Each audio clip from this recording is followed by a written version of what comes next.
Love him. And I know that Usyk is supposed to fight Joshua. I mean, who knows what's going to happen now, because Usyk is literally fighting the Russians in Ukraine. Oh, I know. I mean, him, Lomachenko. Vladimir, Vladimir, Klitschko. Vitaly, all of them. Yeah. God bless those guys. God bless That's them. amazing. It's crazy. It's incredible. Those are real warriors. Fuck yeah. I mean, they puts didn't hesitate. everything into perspective. Yeah. You think you got problems? You think? If you got fucking 200,000 Russians at your doorstep, right, with tanks, yeah, and warships and helicopters and all that shit, fuck me. That whole scene is so horrible, and who knows how that plays out. I mean, it's such a scary time. Well, Putin's kind of backed into a corner, isn't it? Exactly. You know what I mean? He's got to do something. That's why he's, what did he put the nuclear threat on high or whatever it was? Well, they sent bombers to, see if you can find this. They sent, Putin sent hypersonic nuclear-capable bombers to Venezuela. So these bombers are essentially on our doorstep. Why Venezuela? Because it's close to us. Oh, really? Yeah, because it's close enough to us to, I mean, essentially, this is what I've been reading about this and watching videos about this for the last few months, or the last few weeks, rather. And what this is all about, for the most part, is NATO and Ukraine. So 2018, Russian nuclear air-capable bomber aircraft fried to Venezuela. So they've been doing it since then. Oh, wow. So they've had them there forever. So he sent these supersonic nuclear bombers back then. So is that where the footage is coming from? That it's not coming from more recent footage? A lot of that stuff has been being repopulated now, I guess would be a way to say that. Oh, I see. How wild is that? So he was sending these supersonic... I didn't even know he had supersonic nuclear bombers 4 years ago. What the fuck's a supersonic nuclear bomber? Well, it's a bomber that is capable of flying supersonic faster speeds. than the speed of sound, which is terrifying. Terrifying. Yeah. I mean, those guys there, I mean, just civilians picking up guns in the street and fighting the Russians. I mean, that is wild. Yeah. And a lot of those people that we just mentioned, they have a way to escape.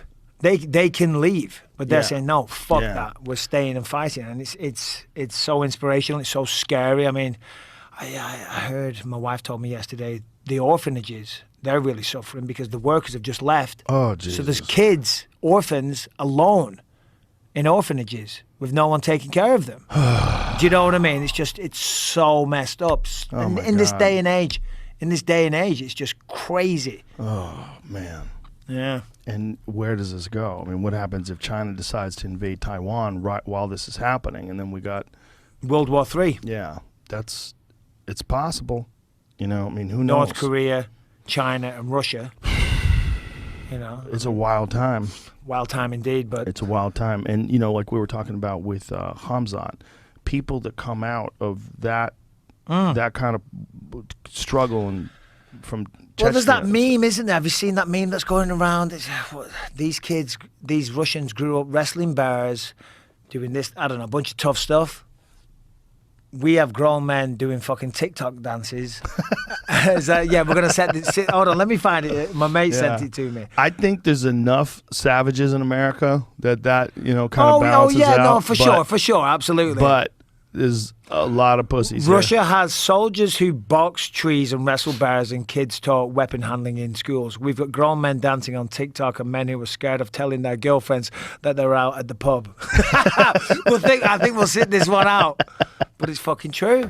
It's true. It's true, but I think what the terrifying thing is, if it all comes down to nuclear war, the toughness does not. It doesn't matter. Doesn't mean anything. It doesn't matter. But that's what's scary is, like, if someone's willing to shoot missiles into apartment buildings and do the shit that Putin's already done in Ukraine, where's the line? Like, where is he willing to draw the line? Well, that's it. Yeah. You know, because he's posturing. Well, not posturing, but with all the nuclear stuff, I think he's posturing because the Ukrainians, from what I hear, are doing a pretty good job. Yeah. You know, fighting them off.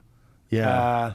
I mean, there's a lot of people dying, of course, on both sides, I believe. But I'm sure. If he can't go in and take out Ukraine, it's not going to look good on the world stage, is it? No. So therefore, it backs him into a corner. I was also reading or watching a video, rather, where this guy who lives in Ukraine was talking about how there's a secondary problem that happened from the government handing out all these military weapons to everybody. Is that a lot of criminals got these weapons.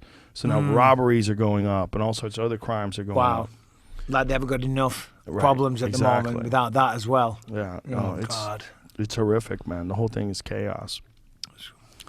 It puts things into perspective. No, it really does. Yeah. As I said before, you think you've got real issues, real Yeah. problems. It all pales in significance. Everybody kind of forgot about COVID.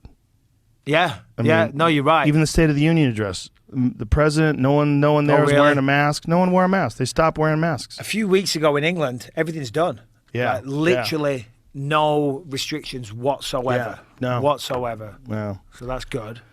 So your film, there's a documentary about you that